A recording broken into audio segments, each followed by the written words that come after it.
बिजली मंत्री जी हैं तो बेचारे उनकी कोई गलती नहीं है। जब किताब पढ़े तो गुजरात चले गए। जब आपको मैं सपना में भी कभी कभी देखता हूँ तो कहता हूँ कि चेहरा इतना सुंदर है, काम कैसे अच्छा करता है। शराब पीते हो? हम विपक्ष में तारीफें करने बैठे हैं। तारीफ तो कर ही रहे हो। आपसे नहीं बोलेगा डर के मारे, टिकट कट जाएगा। लोग दोनों पाकिस्तान से नहीं आए। अभी पूर्वांचल और दक्षिणांचल जिसको निजीकरण में देने की बात हो रही है, सबसे पहले दिक्कत है देखिए कि यहाँ रहता कौन है। और आने वाले कल में जब हम इस कल्पना कर रहे हैं कि डीजल पेट्रोल नहीं रहेगा, ऊर्जा ही बहुत बड़ा स्रोत रहेगा जीने का, रहने का और चलने फिरने हर तरह का, ऐसे समय में जो एक महीना से चल रहा है पूरा विभाग आंदोलित है, कहीं डर से, कहीं भय से, कहीं न कहीं दबाव से। लोग ये सोच रहे हैं कि होगा क्या बिजली विभाग। और जब से बिजली विभाग की जो स्थिति है, माननीय नेता सदन बैठे हैं, जो माननीय बिजली मंत्री जी हैं तो बेचारे उनकी कोई गलती नहीं है। जब किताब पढ़े तो गुजरात चले गए और किताब पूरी जवानी वहाँ ख़त्म कर दी है। अब चले आए हम लोग को तंग करने के लिए। आप बिजली विभाग के बारे में पता कर लीजिए, इनका जेई कर क्या रहा है। मुस्कराइए मत माननीय मंत्री जी। जब आपको मैं सपना में भी कभी कभी देखता हूँ तो कहता हूँ कि चेहरा इतना सुंदर है, काम कैसे अच्छा करते हैं। GMR, L&T, AEW, GNS, Snyder, ये 5 कंपनियां हैं माननीय अध्यक्ष। ये 5 कंपनियां पूरे पूर्वांचल को, दक्षिणांचल को मीटर देते हैं। मतलब ये तय नहीं है कि कौन मीटर कब मिलेगा, कौन मीटर कहाँ लगेगा। और इस विभाग में अब 2.5 साल में तय नहीं कर पाएगी कौन मीटर अच्छी कंपनी है। और इस कंपनी का वजह यह है कि कभी किसी का मीटर कितना तेज भाग रहा है, गांव में क्या मामला, जनता से चुनाव लड़ के आएंगे तो समझ में आएगा। ये तो ऊपर वाले हैं, ऊपर कहां से भगवान जाने, आकाश पाताल धरती कहीं से नहीं, ऊपर से पैदा हुए लोग हैं। इनको मालूम है। हम लोग सर 25 साल में, मैं जब पहली बार विधायक हुआ 88-89 में, मेरे पास 2 सब स्टेशन थे, एक दिलदार नगर, एक रेवतीपुर। मेरे यहाँ माननीय अध्यक्ष जी बड़ी आबादी के गांव हैं। एक ही गांव में 24-25 हज़ार वोट है, मेरे गांव में 15,000 वोट है। एक ही गांव में 20-20 हज़ार, 19 हज़ार वोट है। बड़ी आबादी गांव जो टाउन एरिया होना चाहिए वो गाँव सभा है। ऐसे समय में हम कैसे जीते हैं और कैसे रहते हैं और कैसे चलते हैं, ऐसा नहीं है कि इस पक्ष हो या उस पक्ष हो। हम जनप्रतिनिधि, हम लोग की समस्याएं हैं। जेई 46,000 इनके पास संविदा के लाइनमैन कर्मचारी हैं। उनको कितना वेतन मिलता है, कैसे काम किया जा रहा है। अब नया आप टोरंटो दिए आगरा में, और आप नोएडा में क्या दिए हैं कंपनी NPCL। अब आप बताइए ये गरीब किसान को क्या दे सकता है। अभी तक ये कितने किसान को दिया है आगरा में, नोएडा में कितने किसान को फ्री बिजली दिया है, कितना। क्या वो किसान नहीं है क्या? उन किसान के हिंदुस्तान उत्तर प्रदेश में रहने का अधिकार नहीं है क्या? और आप फिर कह रहे हो पूर्वांचल और दक्षिणांचल के पावर कारपोरेशन को आप दे देंगे। अच्छा, मैं पूछना चाहता हूँ माननीय अध्यक्ष जी आपके माध्यम से कि माननीय मंत्री जी ये तो बता दो आप कि जिनको दे रहे हैं, कंपनी एक्ट में क्या नियम है। कंपनी एक्ट में नियम है कि मिनिमम प्रॉफिट 16% होना चाहिए। उनको दान करने के लिए दे रहे हैं क्या? अच्छा, आप असेसमेंट किए, दोनों पावर कारपोरेशन का असेसमेंट है 1,00,000 करोड़, और देने की बात कितने में हो रही है? 1,500 करोड़। इतना दानी है तो घर वाला दान कर देते, सरकार को है दान करना। 1,500 करोड़ दे रहे। असेसमेंट आपका 50,000 करोड़ का है पूर्वांचल का, 40,000 करोड़ है दक्षिणांचल का। ये एसेट है। अभी आप मीटर कितने करोड़ का खरीदे बता दीजिए। और जो मीटर 5-6 कंपनी आप दे रहे हैं, ये एक कंपनी से क्यों नहीं करा रहे हैं? यदि माननीय आप सब गलती कर रहे हैं, कह रहे आप पैदा कितना करते हैं? 5000 मेगावाट। एनटीपीसी से कितना लेते हैं? 9000 करोड़, 9000 मेगावाट। तो 9000 उनसे लेते हैं, 5000 आपका पैदाइश है। 7 साल में एक भी पावर स्टेशन उत्पादन आप कंपनी लगा नहीं। और ऐसे समय में अब आप कह रहे हैं, और जिससे लेते हैं वो कौन लोग हैं? जो आपका परचेज कमेटी है, आप परचेज कमेटी के पता करिए, जो हाई पावर कमेटी बना रहा है, वो कौन लोग हैं? खरीदता कोई है, सप्लाई कहीं हो रहा है और हिसाब किसी और से हो रहा है। मतलब ये हालत है माननीय अध्यक्ष जी, दर्द किसी को है, दवा कोई खा रहा है। न दर्द ठीक हो रहा है, न दवा का फायदा हो रहा है। परचेज कंपनी जो है आपने बैठाया है, वो परचेज कंपनी माननीय अध्यक्ष जी वो तय करता है, और सरकारी रेट पर तो तय करेगा। आप टोरंटो को खरीदते हैं 5 रुपया पर यूनिट और देते हैं 4.5 रुपया। 275 करोड़ रुपया पिछले बजट का कानपुर में आपको घाटा हुआ है। उनसे वसूली क्यों नहीं करते हैं आप? उनसे तो वसूली करना चाहिए।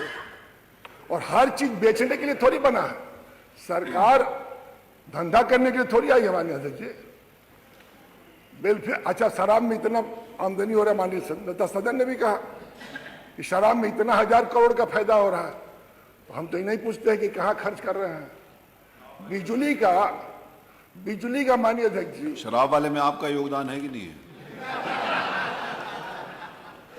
शराब पीते हो? नहीं अध्यक्ष जी, मैं आज तक कोई नशा किया ही नहीं। मैंने कहा आपका योगदान नशा एक ही है जो आपको देखता हूँ और कोई नशा नहीं। मैं जिंदगी में कोई नशा का काम ही नहीं किया। नशा एक ही है कि गरीब के लिए, नौजवान के लिए, किसान के लिए। लाठी भी खाया हूँ, जेल भी गया हूँ। तो नशा वही है कि कुछ कर जाऊँ जिंदगी में, फिर आना नहीं है। हमको तो नहीं आना है, लेकिन जो माननीय मंत्री जी उनको जरूर आना है। राम कृष्ण और बुद्ध सबसे ऊपर है। और नेता सदन से राय लीजिए, कुछ काम करिए, सोचिए। हम समझ रहे कि आपकी वकालत कहीं और से है, लेकिन आप कुछ अच्छा काम करिए। आप बिजली विभाग में ऐसा कर दिए हैं कि रोज कर्मचारी मेरे यहाँ चले आ रहा है, रोज हड़ताल। मैंने एक दिन क्वेश्चन किया कि आप ही तो बता दीजिए कितने 33/11 केवी के सबस्टेशन पैदा किए, बनवाए। आप 132 कितना बनवाए? अभी हमारे वीरेंद्र माननीय सदस्य है मर्दा में, वो 3 साल से तय हो रहा है कहाँ बनेगा, नहीं बनेगा, बन जाएगा तो ठीक होगा, नहीं बनेगा तो भी ठीक होगा, और तय 132 नहीं कर पा रहा। चौचक नहीं हो पा रहा। तो जो सिस्टम है उसको ठीक करिए। हम भी लोकसभा में रहे, माननीय नेता सदन भी रहे हैं। ग्रिड, उत्तरी ग्रिड सबसे अधिक फेल है, बहुत अधिक लोड है। तो मैंने ही कहा उठकर, और मैंने ये बात कहा था कि ग्रिड फेल है तो देशों घाटे में चल रहे, तो इसको भी बेच दिया जाए। अब लाइन लॉसेस पर आपका सुधार हो रहा है, उसको आपके पास हैंड्स है, आपके पास हैंड्स है, उसको आप ठीक नहीं कर रहे हैं। और जिसको बेचने की बात हो रही माननीय अध्यक्ष जी, वो कौन लोग हैं? वो धंधा करने वाले लोग हैं, बिजनेस करने वाले, वो फायदा के लिए आ रहे हैं। आज उत्तर पूर्वांचल में जहां सबसे अधिक दबाव है, माननीय नेता सदन कर रहे थे, अच्छी बात कर रहे थे, मैं पढ़ा भी था कि सबसे अधिक दक्षिण में बुजुर्गों की संख्या बढ़ रही है। कुछ स्टेटों का नाम आया था उसमें, कर्नाटक की भी था, केरल का भी था, तेलंगाना का था। उत्तर प्रदेश, बिहार में नौजवान सबसे अधिक है। हम हैदराबाद क्यों जाते हैं? हम बंगलौर क्यों जा रहे हैं? माननीय नेता सदन कहते हैं कि मैंने इतना लाख करोड़ का हुआ। हमारे गाजीपुर में तो एक फैक्ट्री नहीं बैठा नेता सदन। और जो बंद है गन्ना की फैक्ट्री नंदगंज, पता कर लीजिए, बंद है अभी तक। जो सबसे अधिक अफीम की उत्पादन होता था, वहां भी उत्पादन बंद है। हम ये नहीं कहना चाहते कि आप कर ही देंगे, और सब गड़बड़ी 7 साल में है, लेकिन मैं जरूर कहूंगा कि जो हो रहा है वो अच्छी नहीं है। और अपने माननीय मंत्री जी को समझाइए कि बेचना ही कोनो इलाज नहीं है। बेचने से एक संकट खड़ा है। उम्रका जी 10 मिनट हो गए, सिर्फ ग्राह्यता में बोलिए, 10 मिनट हो गए। इधर खड़िए पूरा आप, इधर। हाँ, सबसे अधिक संकट खड़ा फिर है। भी पूरा समय में फिर उसी में टाइम होगा, फिर बाकी लोगों को बोलने का अवसर नहीं मिलेगा पूरा। ये अध्यक्ष जी आपको नहीं, आप पूरा बोलो, बाकी लोगों को मौका भरोसा नहीं है कि मिलेगा, आप तो समय न्याय तय। करेंगे। हमको इतना हम कोनो खराब बात थोड़ी बोल रहे हैं। अच्छा, हमसे नेता सदन चाह रहे हैं कि हम तुम तारीफें करें, तो हम विपक्ष में तारीफें करने बैठे हैं, तो सही होगा वो बोले। हमसे आप चाह रहे हैं कि हम खाली तारीफ करें, ये कैसे होगा साहब? तारीफ तो कर ही रहे हो। माननीय अध्यक्ष जी, एक गांव में किस्सा तो एक आप ही जैसा था, उसको अपने भौजाई से नफरत था, भाई से मोहब्बत था, तो कहता भैया जी या भौजी गाँव हो। तो जानते अब भैया जिएगा तो भौजी विधवा कैसे होगी? भैया मरेगा तब भौजी विधवा होगी। तो आप अध्यक्ष जी थोड़ा सुन लीजिए। हम लोग बहुत अभी आप माननीय अध्यक्ष जी कह रहे थे, सच है कि आबादी के 60% लोगों के पास 1 एकड़ से कम जमीन है। 28% लोगों के पास 3 एकड़ से जमीन कम है। मात्र 12% लोगों के पास 3 एकड़ के तहत जमीन है। पूर्वांचल का किसान, हमारा किसान कितना अभाव में है। हम तो तारीफ कर रहे हैं कि किसानों के लिए बिजली का गांव से जोड़कर आपने कहा कि हम फ्री पहुंचा दें। 3 घंटा, 4 घंटा, 5 घंटा, और कितना लेगा किसान? पानी बेचेगा तो कहीं नहीं है। तो इन परिस्थितियों में मेरा आपसे एक निवेदन है, माननीय अध्यक्ष जी, माननीय नेता सदन भी बैठे हैं, नेता सदन बोलेंगे तो अच्छा रहेगा, माननीय मंत्री जी बोलेंगे तो पता ना, तो बोलेंगे तो सही खड़ा होंगे कि नहीं खड़ा होंगे। इन परिस्थितियों में 1500 अभी आप कल संविधान की बात कर रहे थे, तो संविधान दिखा रहे तो अच्छा लग रहा था। आपको मिली कॉपी की नहीं? मैं मिल गई सर, अध्यक्ष जी ले गए। वो वाला नहीं मिला, नेता सदन वाला, विपक्ष वाला, विरोधी दल वाला नहीं मिला। लेकिन माननीय अध्यक्ष जी, 1948 में इलेक्ट्रिसिटी सप्लाई कोड बाबा साहब ने ही बनाया था, और उसमें लिखे हैं कि किसानों और गरीबों के लिए फ्री में बिजली उपलब्ध कराने की बात होनी चाहिए। 1900 भारत संविधान से पहले लिखे, क्या लिखे? Electricity supply code. आप उसको पढ़ लीजिए माननीय मंत्री जी, कि बाबा साहब को बहुत मानने वाले, आंख मूंद के तो मानने ठीक है, नहीं पढ़ रहे हैं। ये भी इलेक्ट्रिसिटी नहीं ना, बाबा साहब के आंख मूंद के मानते हैं। तो पढ़ने की बात मैंने कहा कि इसको पढ़ क्यों नहीं लेते? 1948 का इलेक्ट्रिसिटी सप्लाई कोड है, और बाबा साहब ने खुद लिखा है इस कोड के फैसले में, लिखने में, कि इसकी व्यवस्था होनी चाहिए। दूसरी बात, माननीय अध्यक्ष जी, सदन सूरदास साहब के ऑपरेशन कर रहे हैं, घोटना तय है, बच गया तो भल्ला की मेहरबानी होगी, ना तो दिल्ली वाले की मेहरबानी होगी। कार्गो वाला जो कपड़ा बनाता है उसको करे बिजली बनाओ, ठीक करो। और आपका 1 दिसंबर लास्ट डेट है, आप पता कर लीजिए, गाजीपुर का लास्ट डेट है दिसंबर में, काम पूरा 60% भी नहीं पूरा, किसी भी जिले में नहीं हुआ। अभी माननीय नेता सिंचाई मंत्री जी बैठे, मैंने नगर आपने एक आदर्श नहर योजना लगाया, बहुत अच्छा बोला, अच्छा काम किया उसमें।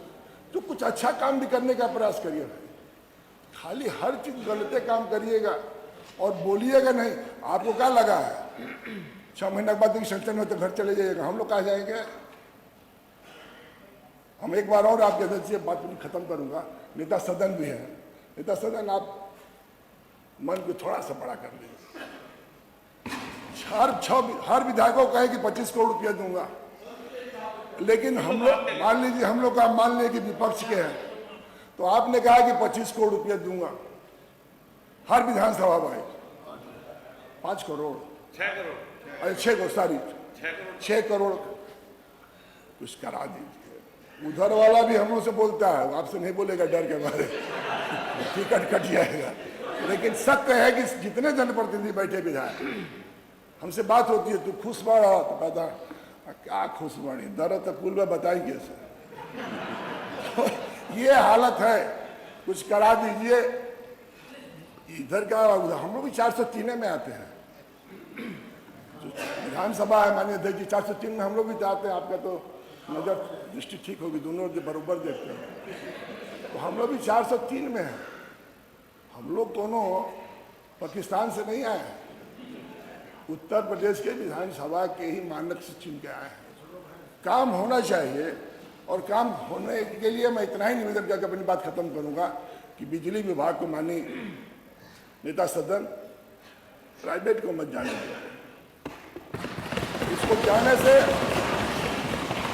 आपको तो कुछ मिलेगा नहीं मिलेगा हम जानते हैं, बदनामी मिलेगी पक्का।